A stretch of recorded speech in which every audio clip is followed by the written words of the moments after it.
В супермаркете богатая женщина высмеяла старушку, но она и не подозревала, что эта пожилая дама была человеком, который определит ее судьбу на следующий день.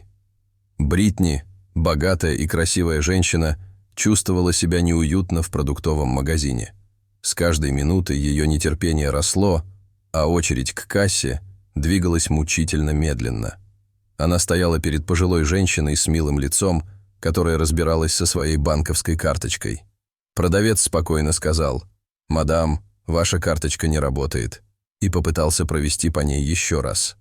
Морщинистое лицо пожилой женщины выражало неуверенность и крайнюю панику. Терпение Бритни было на исходе. Она раздраженно постучала своей дизайнерской туфлей по полу, что явно выражало ее раздражение. «Ты не могла бы поторопиться?» — резко спросила она, в ее голосе слышалось раздражение. Пожилая женщина обернулась, удивленно сдвинув брови. «Прости, милая, я стараюсь изо всех сил», — ответила она слегка дрожащим голосом. Бритни усмехнулась, ее глаза вспыхнули от нетерпения. «Твоих стараний явно недостаточно», — парировала она холодным и коварным тоном. Не дожидаясь ответа, она протиснулась мимо пожилой женщины и, не обращая внимания на вздохи других в очереди, направилась вперед.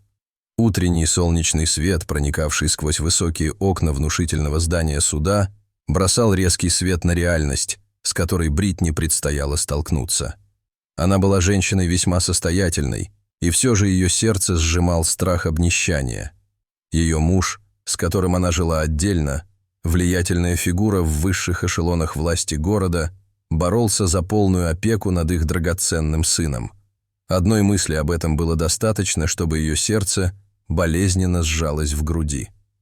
Как только она вошла в зал суда, то увидела своего сына, сидевшего в отдалении. Ее сердце сжалось при мысли о том, что он так далеко от нее, и в горле образовался комок, когда она заставила себя ободряюще улыбнуться. Ее супруг, безупречно одетый, стоял и разговаривал со своим адвокатом. Он повернулся к ней в дверях, и любовь, которая когда-то наполняла его глаза, исчезла. Волна эмоций захлестнула ее, смесь гнева, предательства и леденящего душу предчувствия. «Тебе это с рук не сойдет, Ричард», — пробормотала она себе под нос, крепче сжимая сумочку и усаживаясь на свое место. Ее взгляд скользнул к судейской скамье, и сердце у нее чуть не остановилось. Там сидела пожилая женщина из продуктового магазина, которую она бессердечно оскорбила. Осознание этого поразило ее как удар под дых, и она почувствовала горький привкус сожаления на языке. Ее мысли вернулись к продуктовому магазину, обиженному лицу пожилой женщины и опрометчивому поведению Бритни. Она почувствовала, как ее охватывает холодный ужас. Неужели она только что решила свою судьбу?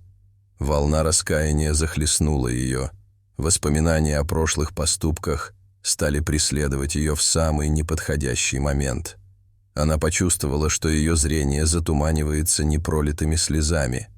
Она хотела взять свои слова обратно и извиниться, но было уже слишком поздно. Теперь все, что она могла сделать, это смириться с результатами своих деяний, надеясь на чудо. Напряжение в зале суда было ощутимым по мере того, как шло разбирательство. С потными руками, крепко сжатыми на коленях, Бритни сидела, чувствуя, как учащенно бьется сердце в груди. Казалось, все сосредоточилось в этой одной комнате, в этом одном мгновении. Каждый шепот, каждый шорох бумаги казались усиленными, отражая ее растущий страх. Адвокаты представили свои доводы, и каждый аргумент был болезненным ударом по и без того хрупкому состоянию Бритни. Адвокат ее мужа изобразил ее безответственной матерью, женщиной, больше озабоченной своей общественной жизнью, чем своим маленьким сыном. Бритни стиснула зубы, борясь с желанием закричать в ответ, защитить свою любовь к сыну, которую никто не мог понять.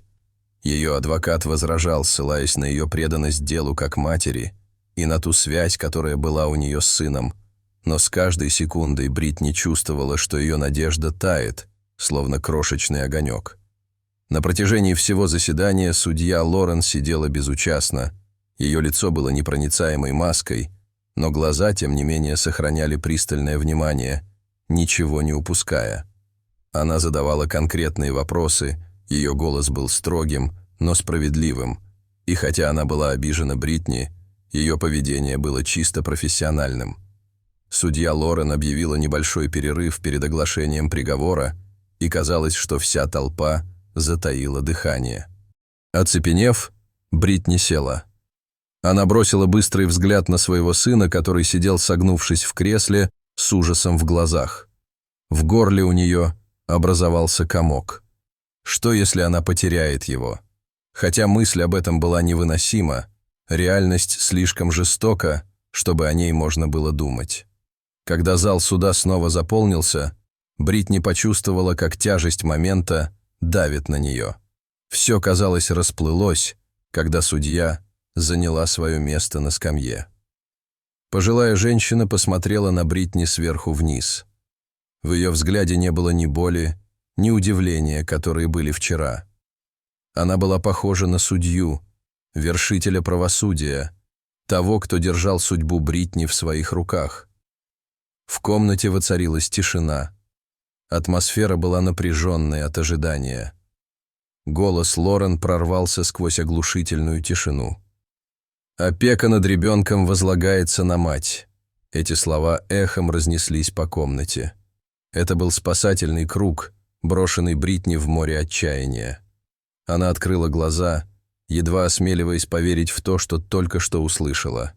Она посмотрела на судью, широко раскрытыми от шока и облегчения глазами, и Лорен продолжила, переведя строгий взгляд на мужа Бритни. «Мистер Ричард, настоящим вы объявляете выговор за попытку подкупа присяжных, серьезное правонарушение, к которому суд не отнесется легкомысленно». По залу прокатилась волна потрясения, и все присутствующие ахнули. Супруг Бритни выглядел по-настоящему встревоженным, его самоуверенное выражение исчезло. Бритни почувствовала волну облегчения, которая захлестнула ее подобно потоку чистых слез. Ее тело начало обмякать, когда напряжение предыдущих нескольких дней быстро покинуло ее. Она посмотрела на своего сына, его маленькие плечи сотрясались от сдерживаемых рыданий. Ее сердце сжалось от этого зрелища, болезненного напоминания о том, через что им обоим пришлось пройти. Бритни почувствовала комок в горле, когда Лорен наконец покинула зал суда. Она подошла к ней со смесью благодарности и трепета в сердце. Пожилая женщина огляделась, ее брови удивленно поползли вверх. Бритни глубоко вздохнула, собираясь с мыслями. «Я хотела выразить свою благодарность. Вы вернули мне моего сына, самое ценное, что у меня есть». Ее голос прерывался от волнения, когда она продолжила. «Я не знаю, как я смогу когда-нибудь отплатить вам». Судья Лорен долго смотрела на нее непроницаемым взглядом, затем кивнула. «Пожалуйста», — просто сказала она, и ее тон немного смягчился. Мысленно возвращаясь к инциденту в продуктовом магазине, Бритни продолжила. «И я хотела извиниться. То, что я сделала в продуктовом магазине, было непростительно. Я была не права и искренне сожалею». Лорен кивнула, ее взгляд был задумчивым. «Я ценю ваши извинения», — сказала она мягким голосом. «Но почему вы помогли мне после того, как я обошлась с вами?» — спросила Бритни, когда любопытство взяло верх. Лорен улыбнулась легкой, понимающей улыбкой. Во-первых, она заговорила серьезным тоном.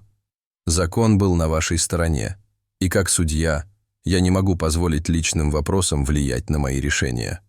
Она замолчала, ее взгляд стал задумчивым.